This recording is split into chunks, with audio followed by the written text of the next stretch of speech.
भगवान वासुदेव श्री कृष्ण की जय। ओम नमो भगवते वासुदेवाय। ओम नमो भगवते वासुदेवाय। श्री कृष्ण गोविंद हरे मुरारी, हे नाथ नारायण वासुदेव।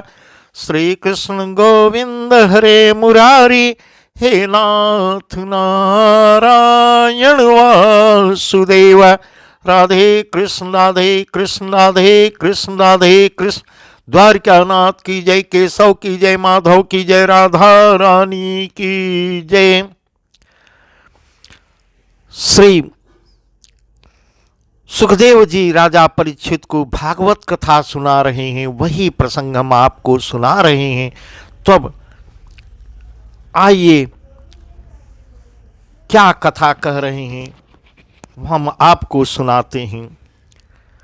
महाभारत के अंत में जब श्री कृष्ण जी अंतर्ध्यान होते हैं, तब पांडव महा दुखित हो हस्तिनापुर का राज्य परीक्षित को दे देते हैं और स्वयं हिमालय को गलने को चले जाते हैं। और राजा परीक्षित सब जब पूरा देश अपने अधीन कर लेते हैं, अपने राज्य को बड़ा करने, सब देशों को जीतकर अपने राज्यों का विस्तार कर लेते हैं। उसके पश्चात एक दिन राजा परीक्षित आखेट को जाते हैं। वहां देखा कि एक गाय और एक बैल दौड़े चले आ रहे हैं।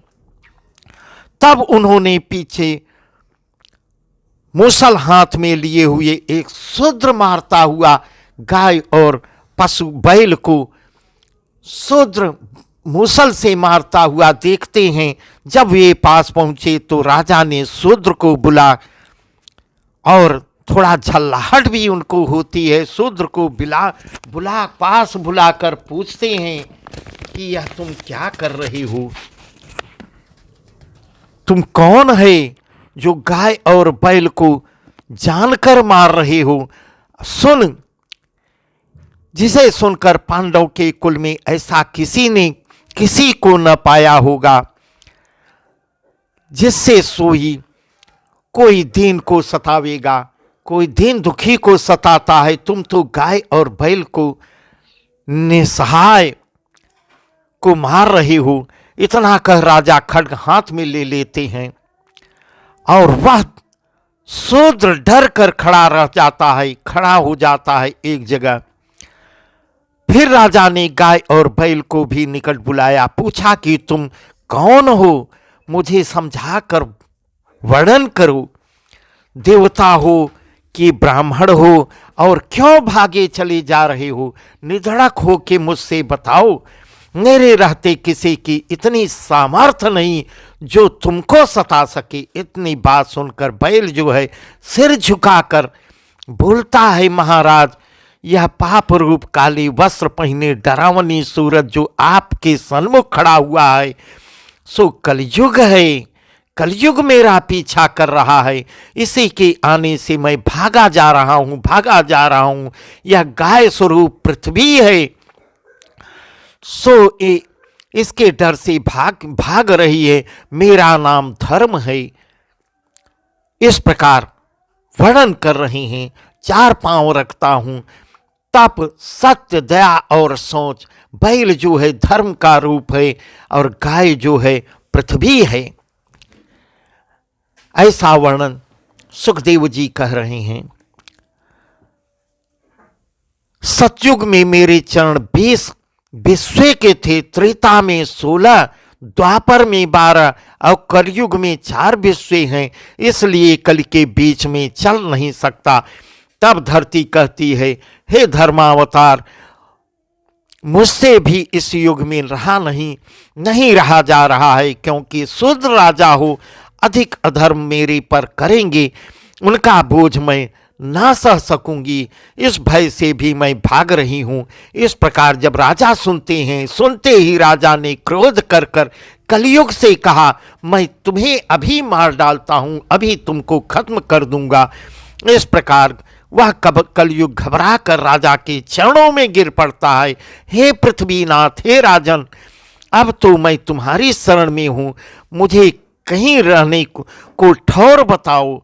दोनों हाथ जोड़कर कलयुग उनसे रहने की ठौर मांग रहा है और कहा कि तुम इतनी ठौर रखो।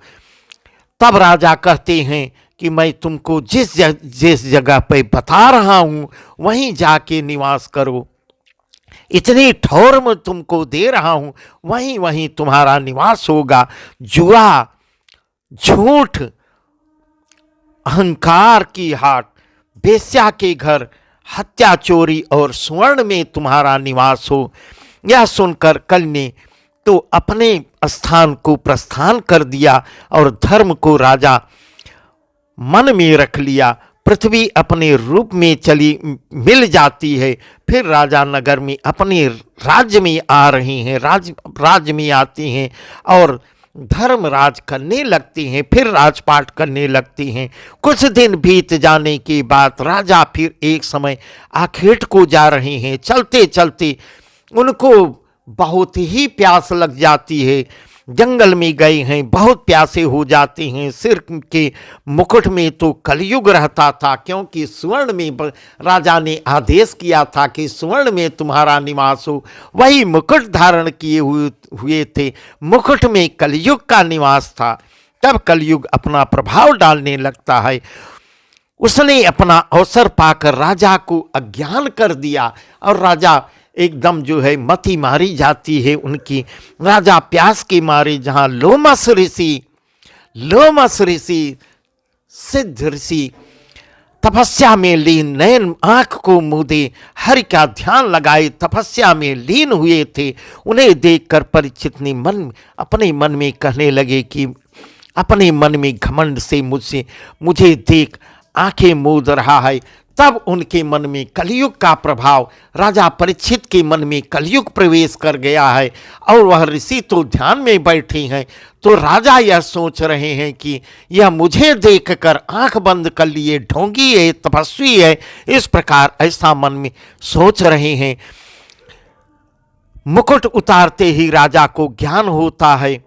ऋषि परीक्षित ने उस समय कुमति ठान कर एक मरा हुआ सांप ऋषि के गले में छोड़ देते हैं और जब मुकुट उतारते हैं तब वह उनको ध्यान आता है। मुकुट उतारते ही राजा को ज्ञान प्राप्त होता है। सोचकर कहने लगे कि कंचन में, स्वर्ण में तो कलयुग का वास है, यह मेरे शीश पर था, कलयुग मेरे शीश पर था, इसीलिए मैंने ऐसी मेरी कुमति हो गई। मैं एक ऋषि तपस्वी के गले में सर्प की माला डाल दी, मरा हुआ सर्प डाल दिया, लोमस ऋषि के गले में डाल के मेरा उद्धार अब कैसे होगा। जहाँ लोमस ऋषि थे वहाँ कुछ बच्चे खेल रहे थे। खेलते हुए जा निकलते हैं तो मरा सांप ऋषि के गले में देखते हैं। ऋषि तब भी अपनी तपस्या में लीन है, उनके ऊपर कोई फर्क नहीं पड़ रहा है और आश्चर्य में चकराकर घबराकर बच्चे जाके उनके पुत्र से जाकर कहते हैं, यह कथा बताते हैं कि ऋषिवर के गले में तो सर्प की माला लटक रही है। वह उस उपवन में कौतकी नदी के तीर पर ऋषियों के बालकों के संग खेलता है। यह सुनते ही एक बालक वहां दौड़ा गया जहां श्रृंगी ऋषि बालकों के साथ, श्रृंगी ऋषि के पुत्र बालकों के साथ खेल रहा था। कहा, बंधु तुम यहाँ खेल रहे हो, कोई दुष्ट मरा हुआ काला नाग तुम्हारे पिता के गले में ढाल के चला गया है। यह सुनते ही श्रृंगी ऋषि के नयन लाल हो जाते हैं। श्रृंगी ऋषि के लाल कहो क्रोध क्रोध कर कहने लगे कि कलयुग में जो राजा उपजे हैं वे अभिमानी धन के मद में अंधे हो गए हैं। ऐसे का श्रृंगी ऋषि ने कौशिकी नदी का जल चुल्लू में लिया और परीक्षित को सौंप दिया कि तक्षक सर्प आज से 7वें दिन तुम्हें काटेगा। इस प्रकार भागवत की कथा यहाँ से प्रारंभ होती है। श्रृंगी ऋषि जो है, श्रृंगी ऋषि लोमस ऋषि के पुत्र हैं और अपने पिता की ऐसी गति को देखकर, जबकि लोमस ऋषि तो अपने ध्यान में अभी भी मग्न है, श्रृंगी ऋषि ने तुरंत ही नदी का जल हाथ में लिया और राजा को श्राप दे देता है। राजा उसी दिन से श्रापित हो जाते हैं। राजा को श्राप देकर अपने स्थान पिताजी के पास जाके गले से सांप निकालते हैं और निकालने लगे तब कहते हैं, हे पिता, तुम अपनी देह संभालो, मैंने उसे श्राप दे दिया। जो आपके गले में सर्प डाला था, मैंने उसको श्राप दे दिया। ऐसा वचन सुनते ही लोमस ऋषि समेत सचेत हो नयन उघार के जब अपनी दिव्य दृष्टि से उन्होंने देखा अपनी दिव्य दृष्टि से, कहा कि अरे पुत्र, तूने यह क्या किया? क्यों राजा को श्राप दे दिया? राजा उस साधारण राजा नहीं, उसके राज्य में हम उसके राज्य में निवास कर रहे हैं। वह मेरा राजा है, हम सुखी, कोई पशु पक्षी भी हुआ न दुखी। क्या हुआ? उसने मरा हुआ सर्प डाला था, उसे श्राप क्यों दे दिया? दोपहर दोष पर ऐसा श्राप तुमने क्यों बढ़ा घोर यह पाप? तुमने ऐसा पाप क्यों किया? कुछ विचार मन ही मन नहीं किया, गुण छोड़ अवगुण ही लिया। इस प्रकार अपने पुत्र से कह रहे हैं, साधु को चाहिए, साधु को शील स्वभाव से क्षमा कर देना चाहिए। इस प्रकार लोमस ऋषि श्रृंगी ऋषि को समझा रहे हैं। लोमस ऋषि ने एक चेले से कहा कि तुम राजा परीक्षित को जाकर चेता दो। तब वहीं से एक अपने शिष्य को भेजते हैं कि जाके तुम उनको चेता दो, बता दो कि तुम श्रापित हो गए हो, श्रृंगी ऋषि ने श्राप दे दिया है। भला लोग तो दोष देंगे ही, कर वह सुनकर राजा कम से कम सावधान तो हो जाएंगे। इतना वचन गुरु की मानकर वह चेला राजा के पास गया। कहा, महाराज, तुम्हें, हे राजन, तुम्हें श्रृंगी ऋषि ने श्राप दे दिया है कि 7वें दिन तक्षक नाग तुमको डस लेगा। अब तुम ऐसा कर्म करो जिससे कर्म की फांसी से छूट जाओ। सुनते ही राजा परीक्षित जो है प्रसन्न हो जाते हैं कि 7 दिन मेरे पास हैं, अभी तो 7 दिन मेरे पास हैं, 7वें दिन मेरी मृत्यु होगी। राजा प्रसन्नता में खड़े हो जाते हैं, दोनों हाथ जोड़कर कहते हैं, मुझ पर ऋषि ने बहुत बड़ी कृपा की है। इस प्रकार राजा प्रसन्न होकर कह रहे हैं कि ऋषि ने तो बहुत बड़ी कृपा मेरे ऊपर की है। अभी तो मेरे पास 7 दिन है, 7 दिन में तो बहुत कुछ किया जा सकता है। पर जब मुनि का शिष्य विदा हुआ तब राजा ने अपने आप को वैराग्य ले लिया और जन्मेजय अपने पुत्र को बुलाकर, अपने पुत्र जो उनका पुत्र ज्येष्ठ पुत्र जन्मेजय था उसको बुलाकर राजपाट सौंप देते हैं। गौ ब्राह्मण की रक्षा करना और प्रजा को सुख देना, ऐसा कहकर वह चल देते हैं। इतना कहकर धन, जन, कुटुंब और राज्य की माया सब कुछ छोड़कर निर्मोही होकर अपने आप योग साधना गंगा के किनारे जाकर बैठ जाते हैं और तपस्या करने के लिए बैठते हैं। वहीं राजा भागवत की कथा सुनाएंगे, वही परीक्षित जी वहीं जगह, उसी जगह उनको भागवत की कथा सुना रहे हैं। अब क्या कथा सुनाएंगे वह कथा हम आपको कल बताएंगे। बस आज का प्रसंग यहीं तक।